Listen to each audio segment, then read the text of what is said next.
नमस्कार, आप देख रहे हैं रियल न्यूज और मैं हूं आपके साथ रवीक्षा शर्मा। चलिए रुक करते हैं आज की मुख्य खबर की ओर।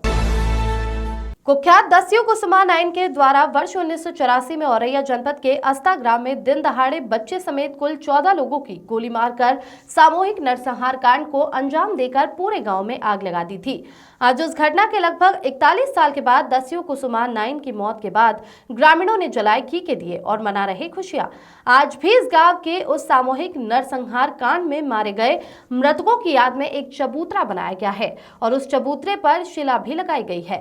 यूपी के औरैया जनपद के सदर औरैया तहसील क्षेत्र के यमुना नदी किनारे बीहड़ में बसे ग्राम अस्ता के ग्रामीण आज घी के दिए जलाकर खुशियां मना रहे हैं। लेकिन आज भी इस ग्राम के बाशिंदे वर्ष 1984 का वो दिन नहीं भूले हैं जिस दिन कुख्यात दस्यु कुसुमा नाइन अपने गिरोह के साथ इस ग्राम में आई थी और बच्चे समेत कुल 14 लोगों को घर के बाहर निकालकर ग्राम के ही एक ऊंचे स्थान पर ले जाकर 14 लोगों को गोली मारकर सामूहिक नरसंहार कांड को अंजाम दिया था और पूरे गांव में आग लगा दी थी। कुसुमा नाइन की मौत के बाद आज इस ग्राम के बाशिंदे खुश हैं और घी के दिए जलाकर अपनी खुशियां मना रहे हैं, लेकिन आज भी उनके दिल में एक टीस भरी हुई है। वर्ष 1984 में कुसुमा नाइन के द्वारा मल्लाहों के गांव अस्ता में सामूहिक नरसंहार कांड को अंजाम सिर्फ इस बात पर दिया था क्योंकि खूंखार दस्यु फूलन देवी ने बेमई कांड को अंजाम दिया था। फूलन देवी के द्वारा किए गए कांड का जवाब देने के लिए कुसुमा नाइन ने अपने गैंग के साथ ग्राम अस्ता में पहुंची और इस सामूहिक नरसंहार कांड को अंजाम दिया। वृद्ध बुजुर्ग महिला रामकुमारी ने बताया कि हमारे परिवार में 2 लोगों को गोली मारकर मौत के घाट उतारा था, जिसमें हमारे बाकेलाल पति और ससुर रामेश्वर को कुसुमा नाइन डकैत घर से पकड़ कर ले गई और हमारे पति ससुर के साथ गांव के 14 लोगों को कुसुमा नाइन डकैत ने सभी को गोली मारकर हत्या कर दी थी। कुसुमा नाइन की मौत पर अच्छा लग रहा है जिसने हमें बर्बाद कर दिया। हमारी शादी के 12 साल हुए थे।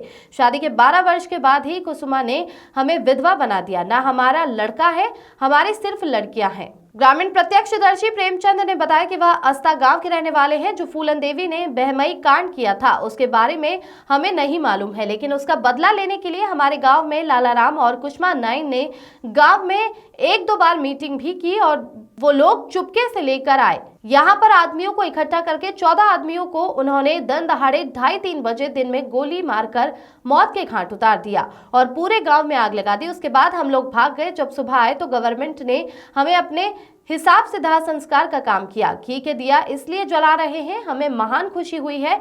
कुसुमा नाइन इस दुनिया से चली गई। कुसुमा नाइन खत्म हो गई है, इसलिए मुझे खुशी है कि मेरे पिता दाऊ चाचा 3 पुरखा मारे गए थे। कुसुमा नाइन लालाराम की साथी थी। डकैत जातिवाद से अस्ता में केवट थे और वहां बेमई जो कांड किया था लालाराम श्रीराम का गांव बेमई के ठाकुर थे, इसलिए किया। सरकार ने हमारी कोई सुनवाई नहीं की। सपा बसपा बनी रही और फिर कांग्रेस आई, बिल्कुल कोई सुनवाई नहीं हुई। आज कुसुमा नाइन डकैत की मौत की खबर मिलने की खुशी हमें, हम सभी लोग घर में घी के दीपक जला रहे हैं। अम्मा क्या नाम है आपका? अब क्या करें, अब बड़ी आपत्ति। नाम बताओ। नाम राम दुलारी। कुसुमा नाइन ने आपके पति की हत्या की थी? धनी राम। धनी राम की हत्या की थी? हाँ। किसने की थी?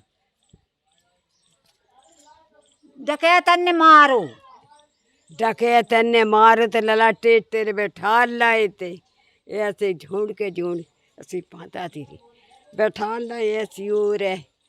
भाई कुसुमिया भारत जाती मारा जाते गोली, कुसुमिया भारत जाती मारा थी। अब कुसुमा नाइन मर चुकी है, आपको कैसा लग रहा है? लाला अब क्या करें, अब लाला जैसे वही बंसी पटकार गए तैसे हमें नहीं अच्छी जैसे भाई भारी मार गई। क्या नाम है आपका? बलराम। बलराम जी किस गांव के रहने वाले? मैं अस्ता का रहने वाला हूँ। आज आपके लोगों के द्वारा यहाँ पर घी के दिए जला रहे हैं, कौन सी खुशी मना रहे हैं आप लोग? कुसुमा नाइन ख़त्म हो गई है, इसलिए मुझे खुशी है इस बात की। मेरे पिताजी दाऊ चाचा 3 पुरखा मारे गए थे। कुसुमा नाइन कौन थी? कुसुमा नाइन लालाराम की साथी थी डकैत। आखिर किस वजह से उसने ये जघन्य नरसंहार कांड किया था? ये जातवाद से। ये अस्ता में केवट थे और वहाँ बेमई में लालाराम श्रीराम को गांव वहाँ मतलब कांड किया था, ठाकुर थे वहाँ, इसलिए। आज आप लोग घी के दिए जला रहे हो, ऐसा क्या रहा है जो इतने सालों में आपको न्याय नहीं मिल पाया? यहाँ सरकार ने कुछ हमारी मांग सुनाई नहीं की कतई।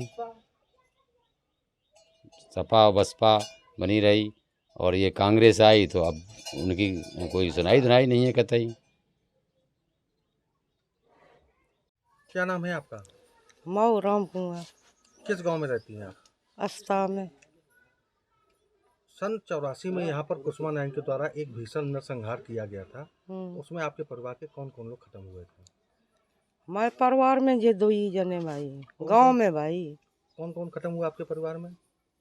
हमारे परिवार में हमारे आदमी को नाम आतो बांके लाल और ससुर को नाम आतो रामेश्वर। किसने हत्या की थी? एक कुसुमा नायन ने। किस वजह से? अब पता नहीं काय वजह से करो। कुसुमा नायन की वर्तमान समय में मृत्यु हो चुकी है, कैसा लग रहा है आप लोगों को? तो हमें क्या है, अब अच्छू ही लगा था, अब हमें तो बर्बाद कर दी। हमारा तो लड़का बच्चा नहीं है। हाल ब्याह भाव हुआ तो मोड़ी है 2-3। हमारी माँ गुजर जाए उसके बाद मुझे फांसी दे देना, पहले मत देना फांसी। आखिरी तमन्ना है हमारी बस। माँ का दाग लगा दे, उसके बाद हमको फांसी खोज के ले लेंगे। मान लीजिए फांसी आपको नहीं लगती है, आप कानून के दायरे में आगे मुक्त हो जाते हैं, तो आप उसका फुलंदेवी की तरह राजनीति फुलंदेवी वो कुसुमा नहीं है। क्या अंतर है? वो तो तुम लोग जानते हो ना। आप लोग अभी तक पेपर में क्या निकालते रहे, जब निकालना आज से बंद कर दोगे क्या? जब तक कुसुमा फक्कर जिंदा रहेंगे तब तक आपकी स्याही चलेगी पेपर में। आपकी शुरू से एक ही शर्त थी कि फांसी की सजा नहीं मिले, मैंने नहीं प्रयास की माँ के बदौलत।